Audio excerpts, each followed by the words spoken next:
After selling my company for $32 million, I threw a retirement party, dreaming of a peaceful life. But just before the toast, I saw my daughter-in-law slip something into my wine. Pure betrayal. When no one was looking, I quietly switched glasses with her father. What happened to him next shocked me to the core. Before we continue, please subscribe to the channel and write in the comments what time it is where you are now. Dennis's fist crashed onto the mahogany desk, making the signed contracts jump. $5 million. That's what I need, and I need it now. I looked up from the documents spread before me, my hand still gripping the pen I'd used to sign away 32 years of my life's work. The ink was barely dry on the sale agreement. $32 million. Freedom, retirement, a new chapter. Dennis, I just sold the company. I can finally retire and... That's perfect, Dad. His eyes gleamed with something I'd never seen before. Greed, raw, undisguised hunger. Now you can help your son. $5 million. I've got debts to cover, and I want to start my own business. Wendy stood by the door, her calculating gaze shifting between Dennis and the contracts on my desk. She nodded slightly when Dennis glanced her way, a silent signal I almost missed. You didn't even congratulate me. The words came out harder than I intended. This is the biggest day of my life, and you march into my office demanding money? I'm congratulating you now. Dennis leaned forward, his palms flat on the desk. $32 million is incredible. So what's $5 million to you? It's nothing. Nothing? I'd started King Technologies in this very room when Dennis was barely walking. Worked 18-hour days, missed school plays and baseball games. Built something from scratch while raising him alone after his mother died. Dennis, you have no idea what this money represents. I gathered the contracts protectively. This is my security, my retirement. I've earned this. And I'm your son.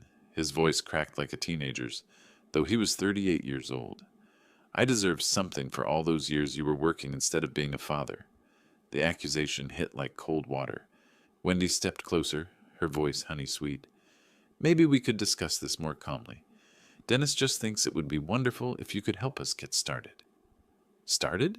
Dennis had been getting started for 15 years. Different jobs, different schemes, always needing money. And since marrying Wendy 3 years ago, those needs had grown exponentially.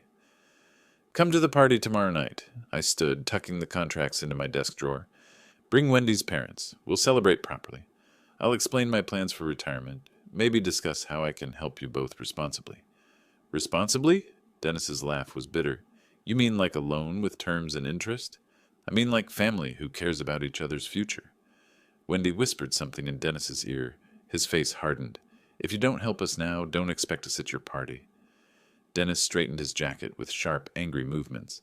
And don't expect us for Sunday dinners or holidays either. The threat hung in the air like smoke. I watched my son transform into someone I barely recognized. Gone was the boy who used to sit on my lap during late-night work sessions, asking about business and dreaming of joining the company someday. That would be your choice, not mine. I kept my voice steady. The party starts at 7. Your decision. Dennis turned toward the door, then spun back. His fist slammed the desk again, harder this time. A coffee mug jumped and spilled across quarterly reports. You're making a mistake, old man. We're your family. We deserve that money more than some savings account. Wendy placed her hand on his arm, but her eyes never left mine. Come on, honey. Let's give your father time to think about what really matters. They walked out together, Dennis's shoulders rigid with anger, Wendy's heels clicking against the hardwood floor. I heard their voices in the hallway, sharp and urgent. Wendy's words were too quiet to catch, but her tone was clear. Planning mode. The front door slammed hard enough to rattle the windows. Through my office blinds, I watched Dennis rev his BMW, unnecessarily loud, before peeling out of the driveway. Wendy sat in the passenger seat, her phone already pressed to her ear. I sank back into my chair, staring at the coffee stains spreading across financial projections I'd never need again. 30 years of building something meaningful, and my own son saw it as nothing more than a lottery ticket with his name on it. The contracts felt heavier when I pulled them out again. $32 million. More money than I'd ever dreamed of as a young father working in this cramped home office. Dennis sleeping upstairs in his racing car bed. Where had I gone wrong? When had my son learned to see family as leverage instead of love. The coffee stain had soaked through 3 layers of reports by the time I stopped staring at it. My hands trembled slightly as I moved the documents to dry ground. Outside, evening shadows stretched across the lawn, where Dennis used to play catch with his grandfather. When did he become so entitled, so calculating? I remembered Dennis at 8 years old, proudly carrying my briefcase from the car to the office. "Dad, when I grow up, I want to help you run the company." His gap-toothed smile had made every 18-hour day worth it. That boy would have cheered about the sale, would have asked thoughtful questions about my retirement plans, would have hugged me before anything else. The phone rang. Jim Patterson, my oldest friend and business rival for 30 years. "Lester, I heard the news through the grapevine." "32 million? You magnificent devil." Jim's laughter filled the office. "I suppose you're having a celebration?" "Tomorrow night at 7. Can you and Martha make it?" "Wouldn't miss it for the world. This calls for champagne. Real champagne." After hanging up, I felt slightly steadier. Real friends understood the significance of this moment. They'd watched me build King Technologies from nothing, survived the lean years, celebrated every milestone. The catering company answered on the second ring. "Elegant Events, this is Susan." "This is Lester King. I need everything perfect for tomorrow night's party. 50 guests, cocktails, and dinner. Money is no object." "Wonderful, Mr. King. We've handled several of your corporate events. Should we prepare for any dietary restrictions?" "Just make sure there's plenty of everything. This is the most important celebration of my life." After confirming details with Susan, I called my attorney's office. The sale would take 30 days to finalize completely, but the contracts were ironclad. By Halloween, I'd be officially retired and wealthier than I'd ever imagined. The house felt different without Dennis's angry energy poisoning the air. Quieter, more like the home I'd loved for 25 years. I walked to the kitchen and opened a bottle of wine. Nothing fancy, just something to mark the moment properly. My phone buzzed. "Dennis." I let it ring. 2 more calls followed in quick succession. Then a text. "Dad, we need to talk. This is important." Important to whom? Everything had always been important to Dennis when money was involved. His credit card bills, his car payments, his investment schemes that never panned out. But my achievements, my dreams, those had never seemed urgent enough for his attention. The wine tasted better than expensive champagne. I'd earned every sip through decades of careful decisions and calculated risks. Dennis wanted to waltz in and claim a windfall he'd played no part in creating. Another text arrived. "Wendy's parents want to meet you before the party. Can we come by around 6 tomorrow?" I stared at the message for a long time. Homer and Mamie Thompson, retired teacher and homemaker from Wisconsin. I'd met them twice, both times briefly. Pleasant people, if a bit overwhelmed by their daughter's ambitions. Did they know about Dennis's demand? Were they part of whatever strategy Wendy was orchestrating? My reflection stared back from the kitchen window, looking older than I felt. 65 years old, finally successful enough to enjoy life, and my only child saw me as an ATM machine. The wine bottle was half empty when I made my decision. Tomorrow's party would happen exactly as planned. Friends who genuinely cared about my success would celebrate with me. If Dennis chose to stay away, that would reveal everything I needed to know about his priorities. I turned off the kitchen lights and headed upstairs. In my bedroom, I pulled out the guest list I'd been working on all week. 28 confirmed attendees so far. People who'd supported King Technologies through good times and bad. People who understood what 30 years of dedication actually meant. Dennis's name wasn't on that list. I hadn't added it because I had assumed family would come automatically. Maybe it was time to stop assuming anything about my son. The family photo felt heavier than it should have when I lifted it from the mantel. Dennis at age 10, gap-toothed grin stretching from ear to ear, standing beside me at the King Technologies ribbon-cutting ceremony for our first real office building. His small hand gripped my larger one with absolute trust. Hero worship shining in his eyes. I settled into my leather armchair, studying that innocent face. When had admiration curdled into entitlement? When had love transformed into transaction? The answer came with uncomfortable clarity. Wendy. Not entirely fair, perhaps. Dennis had shown signs of restlessness before meeting her. The job hopping, the get-rich-quick schemes, the gradual distancing from family traditions. But Wendy had crystallized those tendencies into sharp-edged ambition. I remembered their wedding 3 years ago. Dennis had been nervous but genuinely happy. Wendy, stunning in white silk, had seemed perfect for him, smart, articulate, ambitious. During the reception, she'd approached me with a champagne flute and a calculating smile. "I hope you know how lucky you are to have Dennis," she'd said. "He's going to accomplish amazing things with the right support." The right support. Code for money, I realize now. Within 6 months of marriage, Dennis's financial requests had doubled. Better apartment, newer car, investment opportunities that always seemed to require immediate cash infusions. Wendy's influence wrapped around him like expensive perfume, intoxicating and impossible to ignore. My phone buzzed again. This time I answered without checking the caller ID. "Dad?" Dennis's voice carried none of today's aggressive edge. "Look, maybe we got off on the wrong foot earlier. Maybe. I was excited about your success. Sometimes I express things poorly." A pause. "Wendy thinks we should all sit down tomorrow before the party. Her parents are driving in specifically to meet you properly." Wendy thinks. Not Dennis thinks. The distinction mattered. "Your Thompsons are welcome tomorrow night," I said carefully, "along with everyone else celebrating this milestone.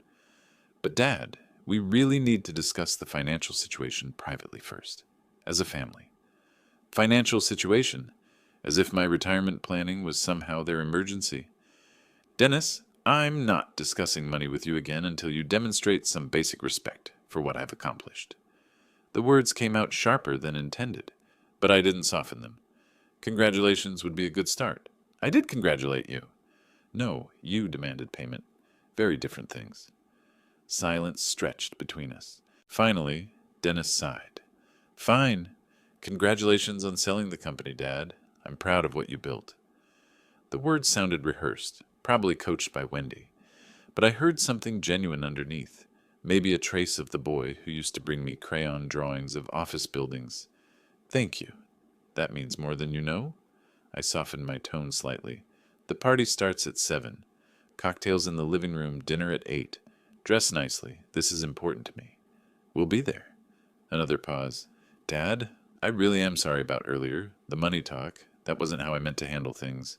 After hanging up, I felt cautiously optimistic. Maybe Dennis could separate himself from Wendy's influence long enough to celebrate appropriately. Maybe family bonds could overcome financial greed. I walked to the kitchen and checked my party preparations.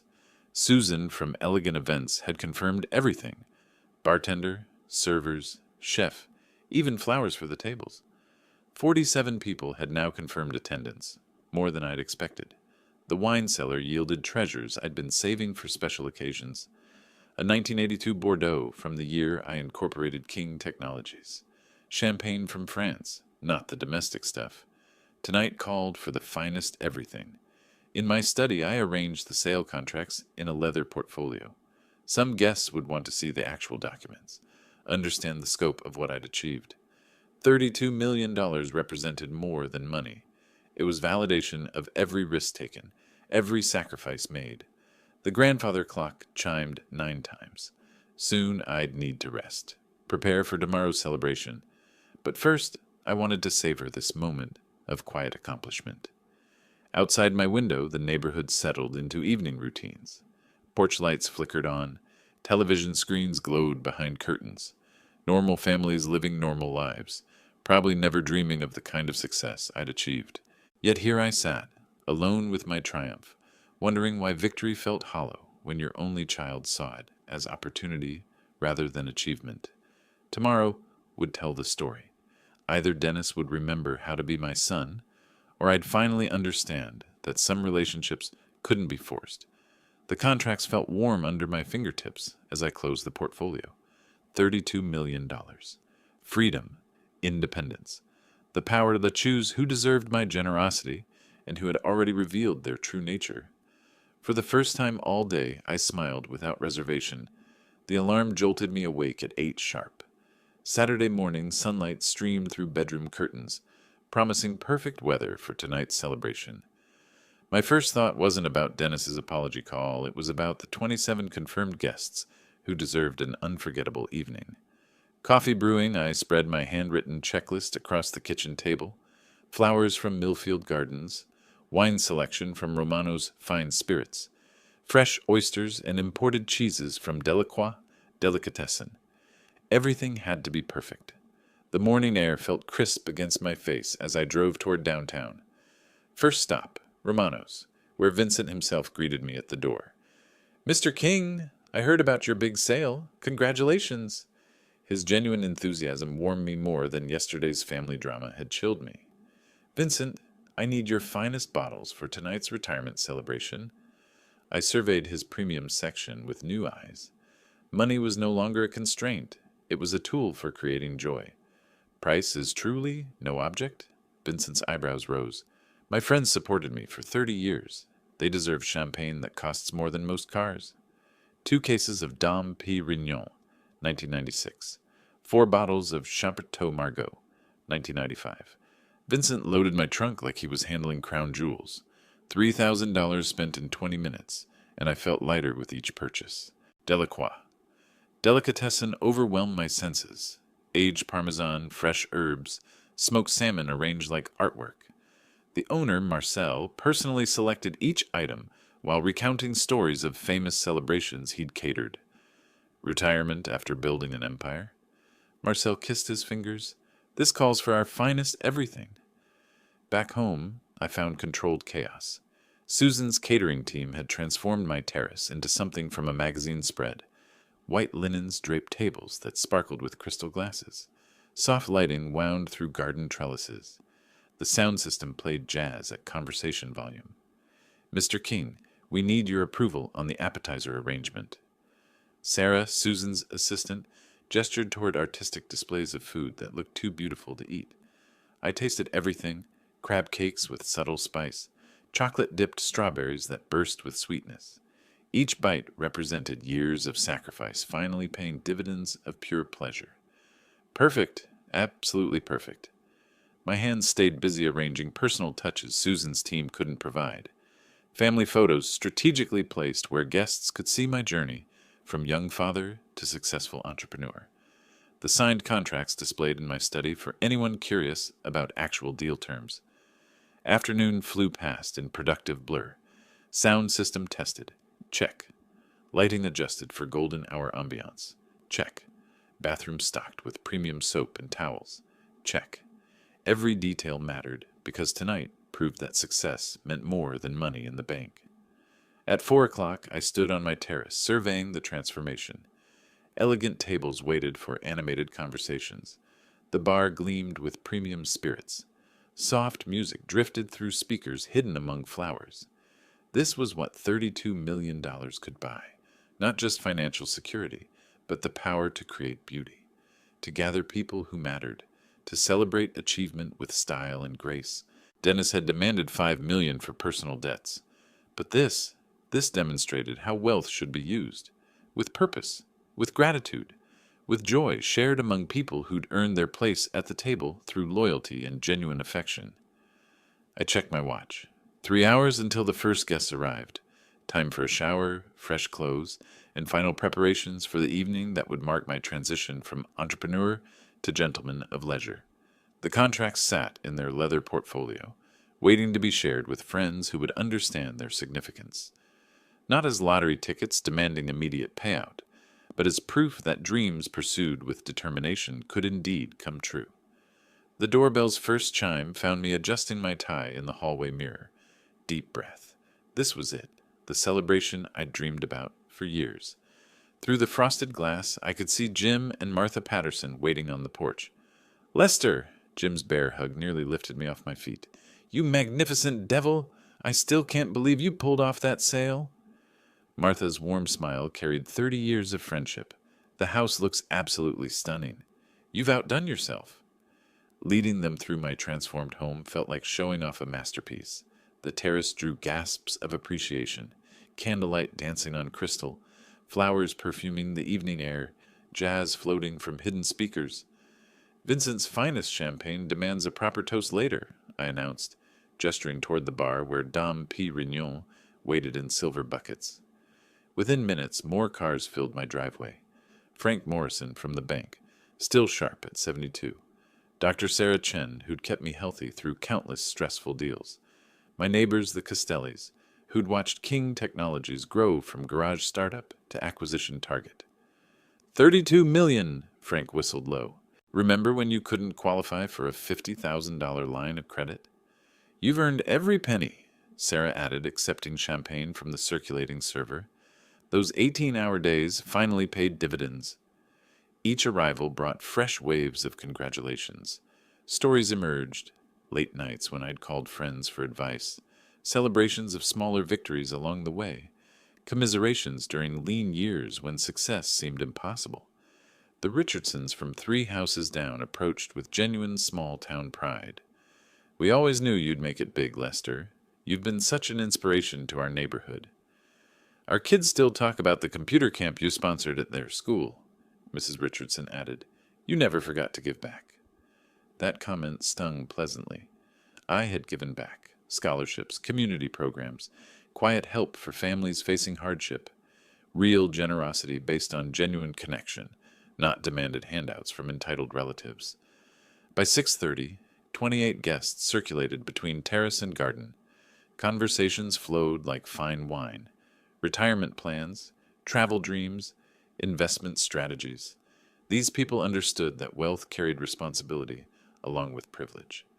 The sale timing was brilliant, observed Mike Torres, my former lawyer. Market conditions couldn't have been more favorable. Pure luck, I demurred, though we both knew better. 30 years of careful positioning, strategic partnerships, and calculated risks had created the opportunity luck could favor. Catering staff moved seamlessly through the crowd, ensuring glasses stayed full and appetizer plates constantly replenished. Every detail clicked into place exactly as planned. This was how success should be celebrated, with gratitude, dignity, and people who'd supported the journey. Standing near the garden fountain, watching animated faces glow in candlelight, I felt complete satisfaction. Real friends appreciated effort over entitlement. They celebrated achievement instead of demanding shares. They understood that respect was earned through character, not inherited through DNA. Martha Patterson approached with knowing eyes. You look happier than I've seen you in years, Lester. Retirement suits me already. I raised my glass toward the gathering, surrounded by people who matter most. The evening's magic was building toward my planned toast, a moment to acknowledge everyone who'd contributed to this success. But first, I wanted to savor this perfect scene.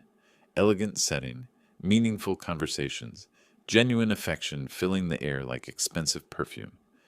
Then headlights swept across my driveway. A familiar BMW pulled into the last parking space.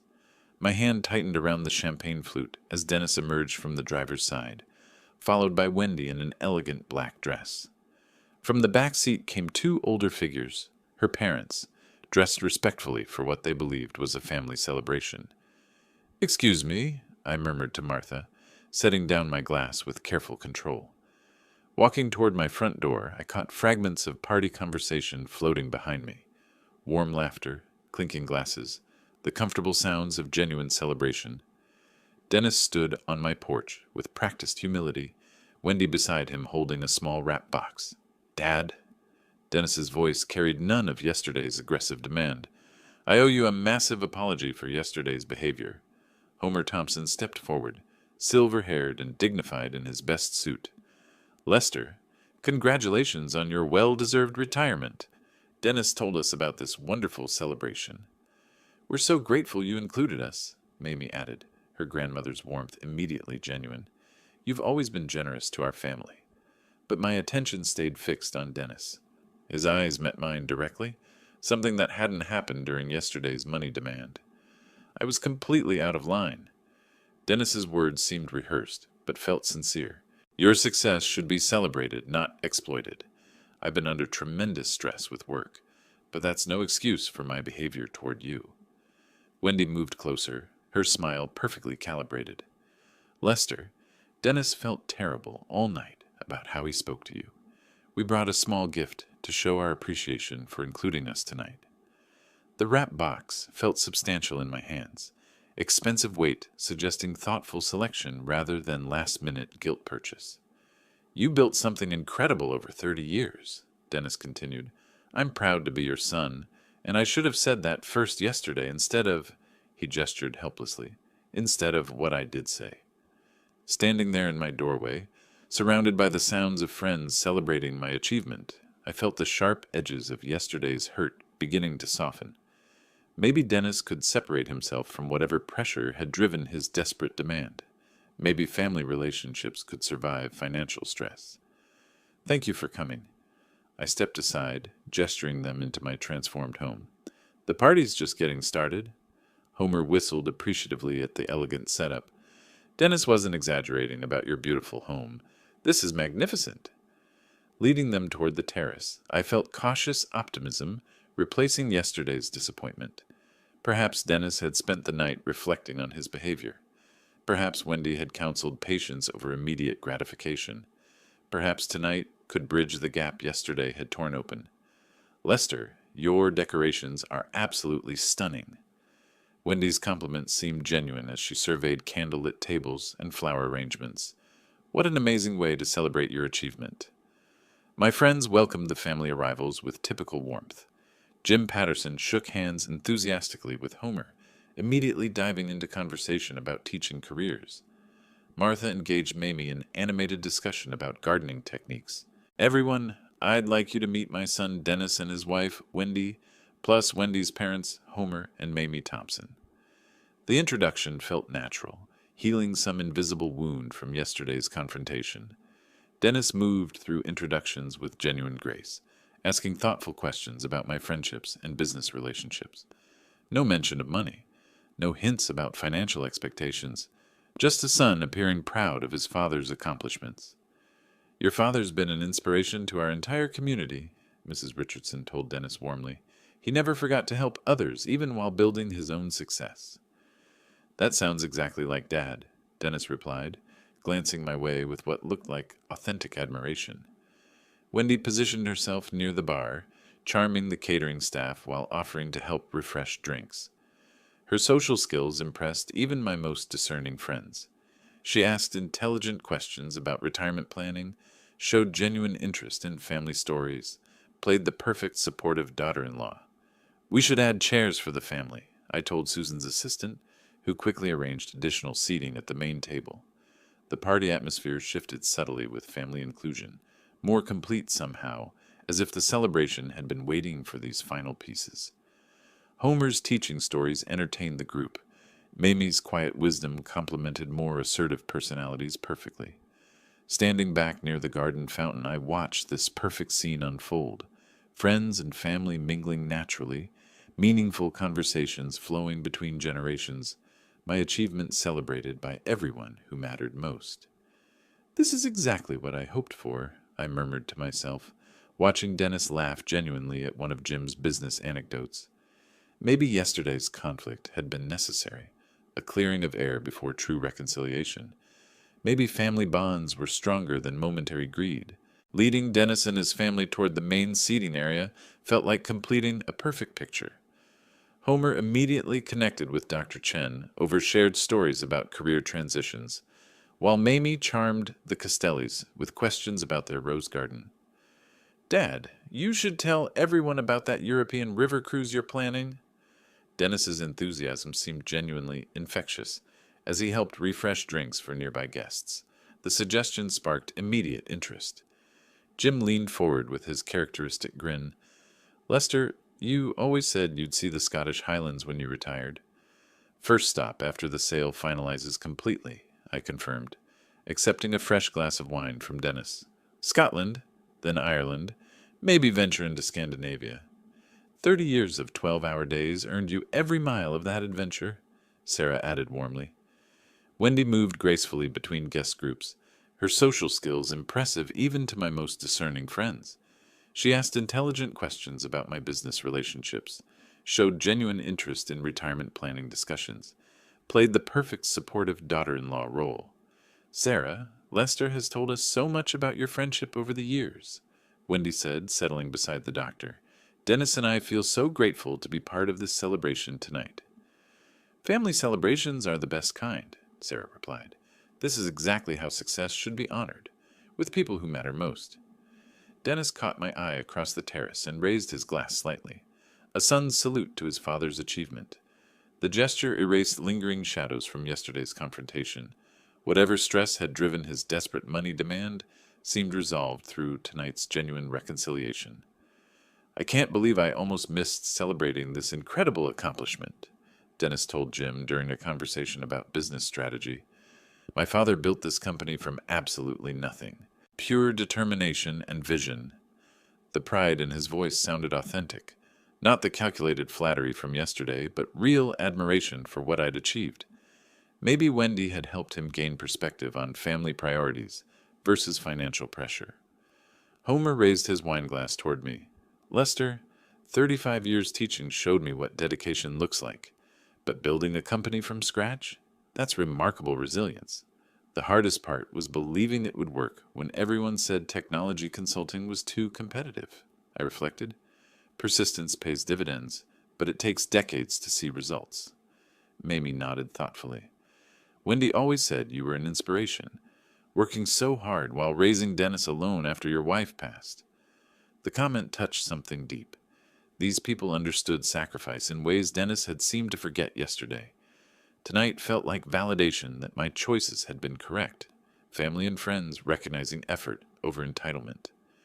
This terrace setup is absolutely stunning, Wendy complimented, her eyes scanning the elegant arrangement. You have such sophisticated taste. Everything looks magazine perfect. Susan's catering team deserves the credit, I admitted, though I did insist on personal touches. Family photos, the wine selection, flowers from my mother's favorite shop. Details matter for occasions like this, Wendy agreed. Memories should be beautiful.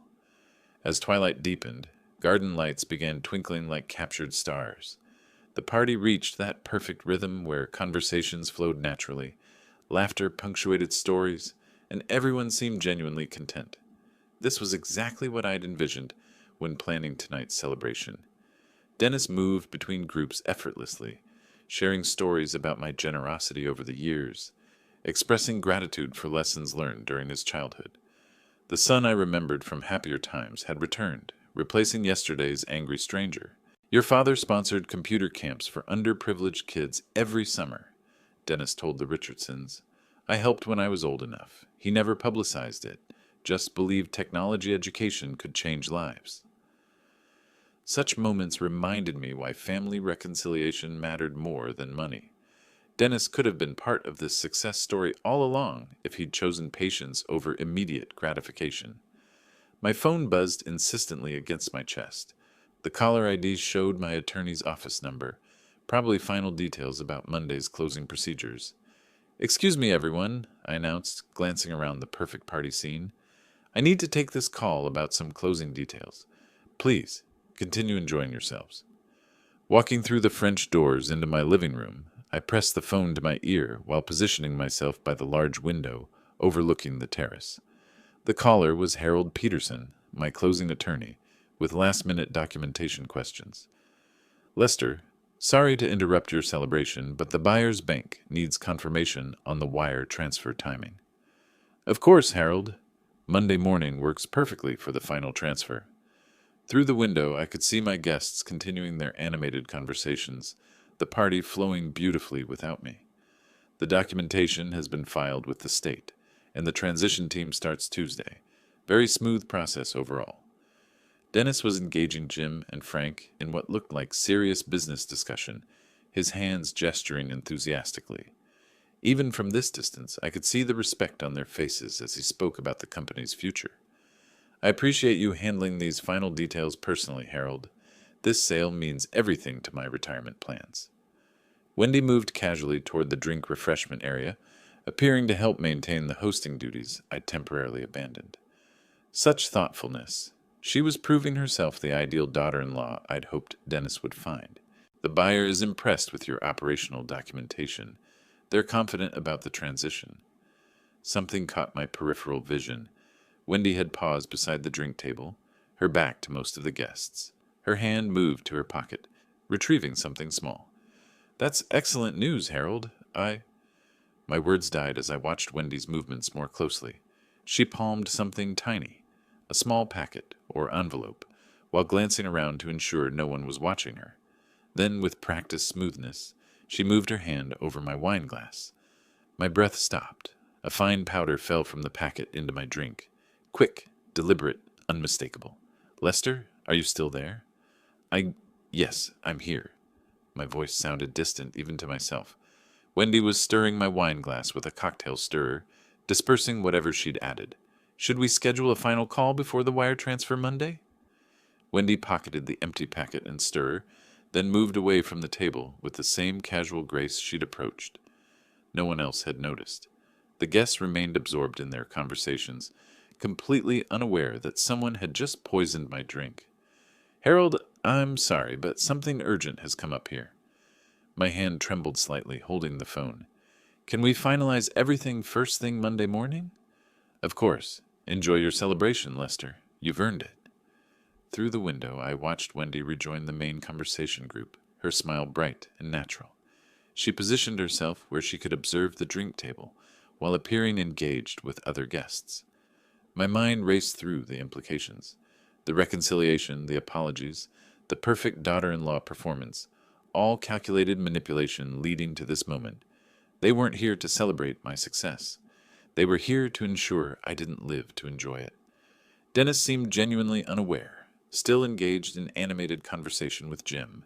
His reformation appeared authentic, which meant Wendy was operating without his knowledge. She'd used his legitimate guilt over yesterday's confrontation as cover for her own deadly plan.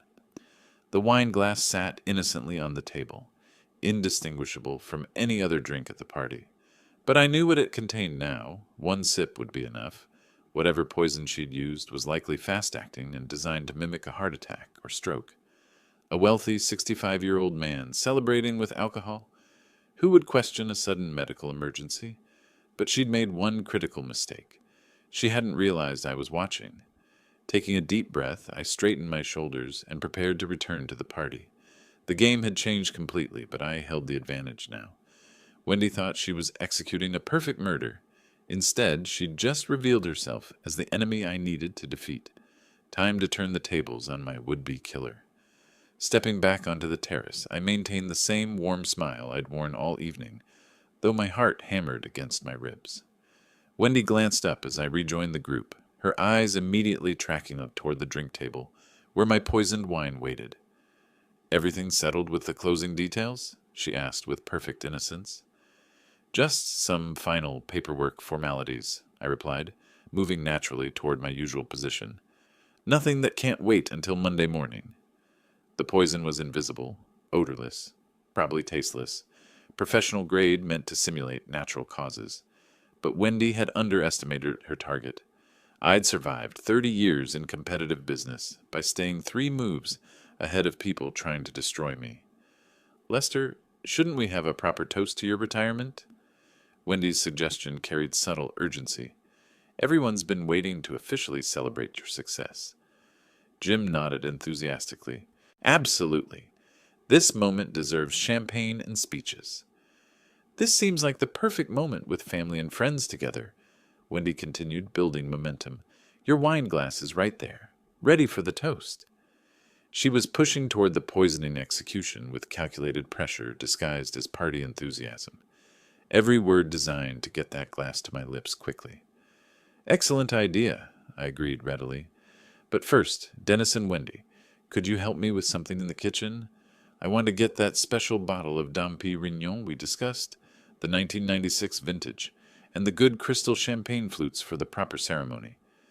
Dennis straightened with obvious pleasure at being included in the preparation. "Of course, Dad. You know where everything's stored better than we do." "This will make the toast even more special," I added, making the request sound important and host-like. Family involvement in the celebration setup. As they headed inside together, I turned to Homer with practiced casualness. "Homer, how are you adjusting to retirement from teaching? 35 years in education, that's remarkable dedication." Homer's eyes lit with the enthusiasm educators always showed discussing their careers. "Well, the transition has been fascinating. After 3 decades of September schedules, I'm still adjusting to flexible time. While he spoke, gesturing expressively about retirement challenges, I moved closer to the drink table. Homer's wine glass sat 18 inches from mine. Similar shape, identical red wine, close enough positioning for a quick exchange. Have you and Mamie thought about traveling? I continued, keeping him engaged while scanning guest positions. Jim was deep in conversation with Frank about market trends. Sarah and Mamie discussed garden planning. The other guests were naturally absorbed in their own discussions. No one was watching the drink table. Oh yes, we've been planning a trip to visit national parks. Homer continued enthusiastically. Yellowstone first, then maybe the Grand Canyon. In one smooth motion, I switched the glasses.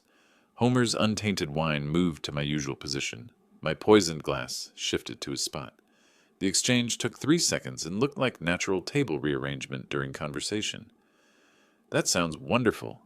The western parks are spectacular this time of year, I replied, stepping slightly away from the table as Homer continued his story about retirement planning. My pulse gradually steadied as the immediate danger passed. Wendy's poison now waited in Homer's glass instead of mine.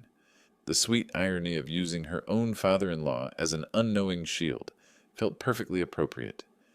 Dennis and Wendy emerged from the kitchen carrying the Dom Pérignon and crystal flutes, their faces bright with anticipation of the coming celebration.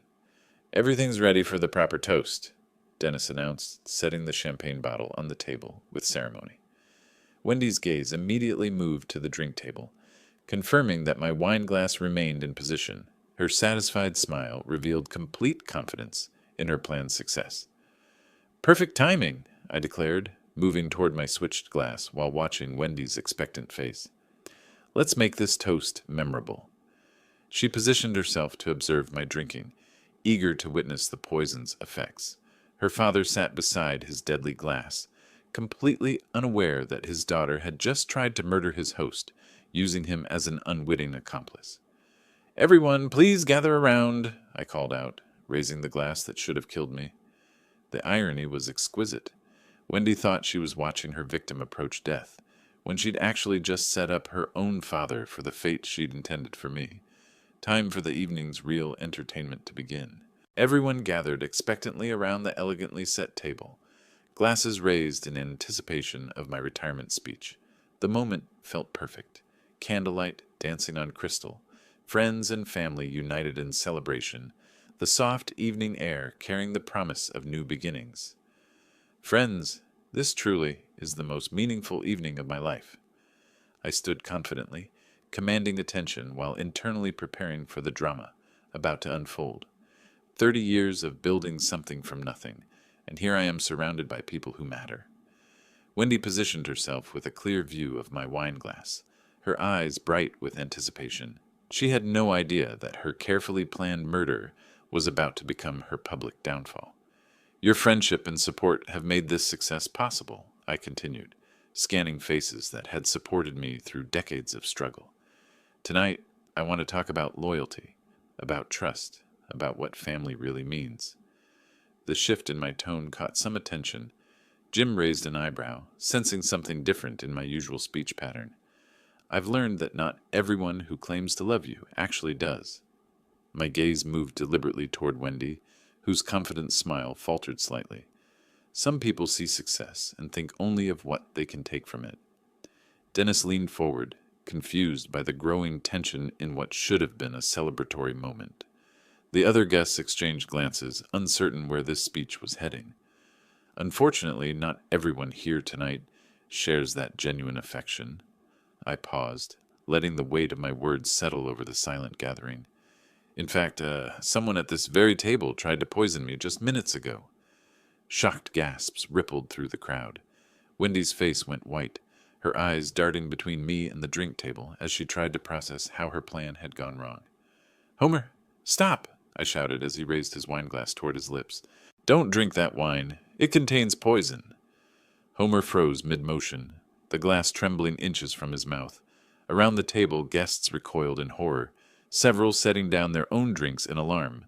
What are you talking about? Dennis stood up, his voice cracking with confusion. Dad, what's going on? Wendy, would you like to explain what you put in my wineglass? I turned to face her directly, my voice carrying the authority of absolute certainty. I saw you add something from a small packet while I was taking that phone call inside. That's absolutely ridiculous. Wendy's voice pitched higher with panic. Why would I poison anyone? This is insane. But her face betrayed everything. The color draining from her cheeks, her hands trembling as she gripped the back of her chair, her eyes calculating escape routes, even as she protested innocence. You looked around to make sure no one was watching, I continued relentlessly. You stirred it in, then pocketed the evidence immediately afterward. Dennis stared at his wife with growing horror. Wendy, tell him he's wrong. Tell everyone this is some kind of mistake. Of course it's a mistake, she snapped, but her voice carried desperation now. Lester, you must have seen something else. I was just helping with the drinks. Homer still held the poisoned glass, staring at it with dawning understanding of how close he'd come to death. Mamie clutched his arm, tears streaming down her face. Fine, I said calmly. Let's settle this scientifically. We'll take that wine to a laboratory for analysis. If I'm wrong, I'll apologize publicly to everyone here. If I'm right, I reached toward Homer's glass. This will prove attempted murder. Let me just secure this evidence. Wendy lunged forward with sudden desperation, her calculated facade cracking completely. You can't? She stumbled against the table leg with theatrical clumsiness, her hand striking the wine glass. Crystal shattered against stone. Red wine splashed across the terrace. Evidence destroyed in one accidental moment. Oh no, Wendy gasped, her performance unconvincing. I'm so clumsy. I'm so sorry. The silence that followed was deafening. Even Dennis stared at his wife with undisguised suspicion. How convenient, I said quietly, and everyone understood exactly what they'd witnessed. The shattered glass caught candlelight, like scattered diamonds on the stone terrace. Wendy knelt beside the mess, making a show of trying to clean up while avoiding everyone's accusatory stares. That was no accident, Wendy. I stood over her, my voice carrying the weight of absolute judgment.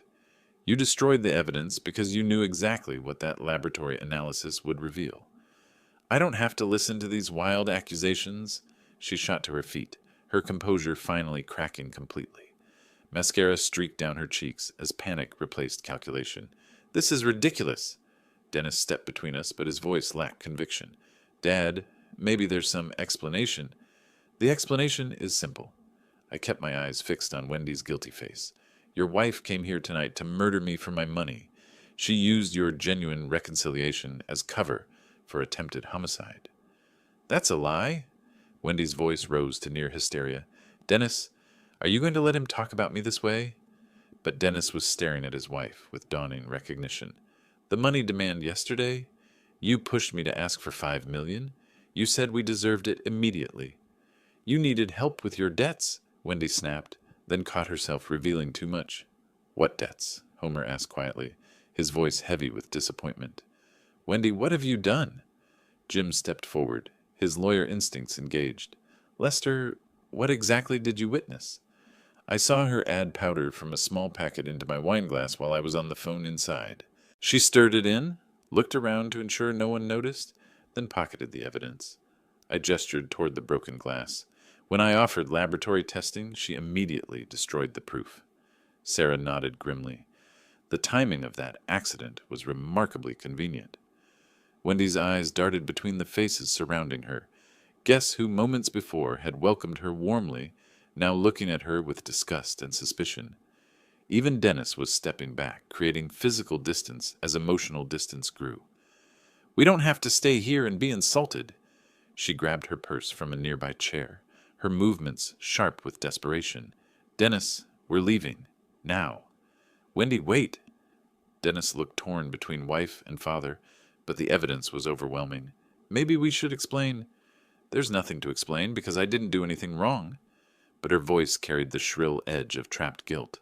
Come on, we're going home. She stalked toward the house, her high heels clicking angrily against stone. Dennis followed reluctantly, glancing back with an expression of confused shame.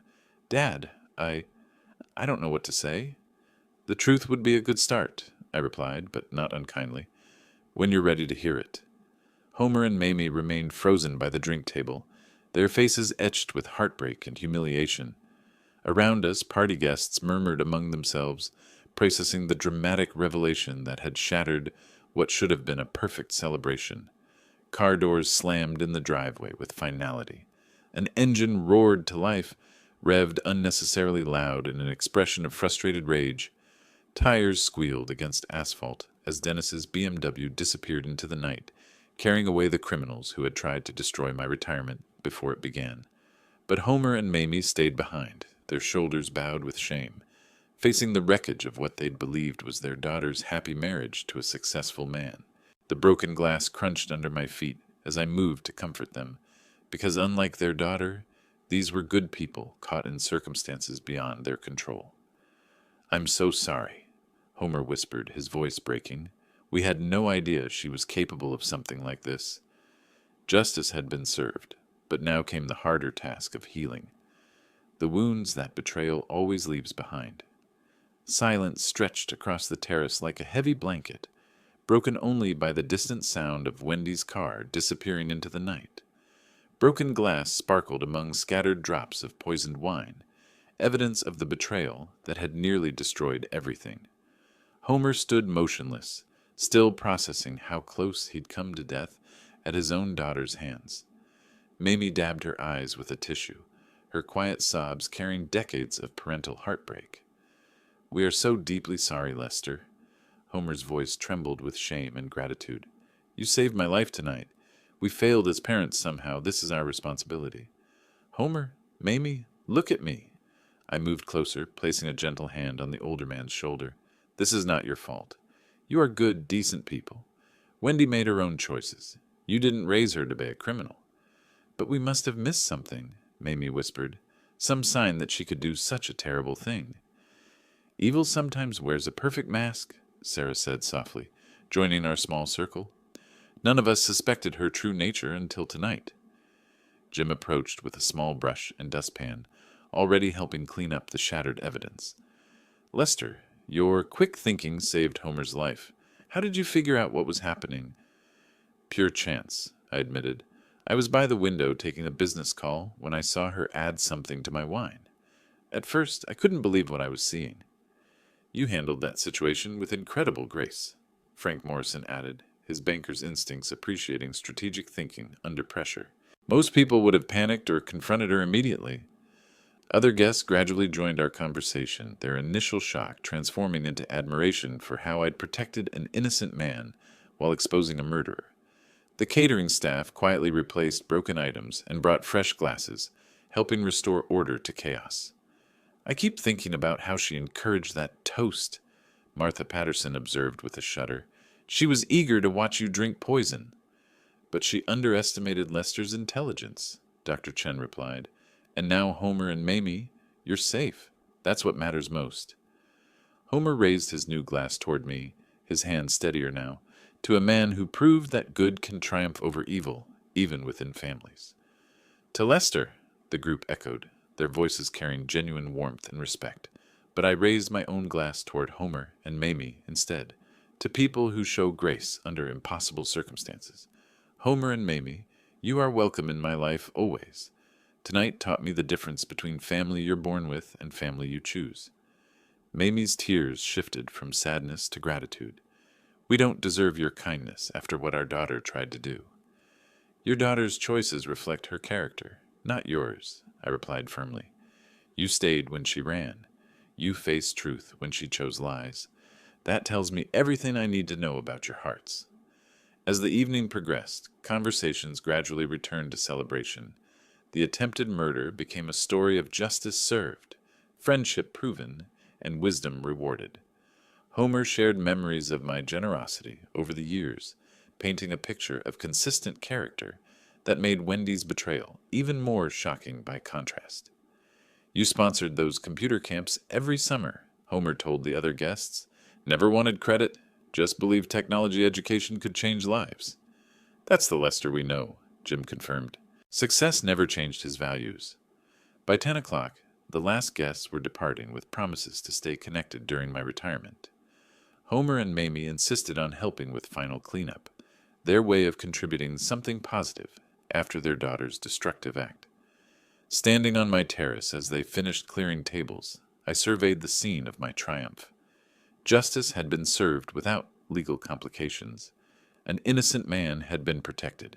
Toxic relationships had been severed cleanly. Most importantly, my retirement was beginning with absolute clarity about which relationships deserved my time and which people had earned their place in my chosen family.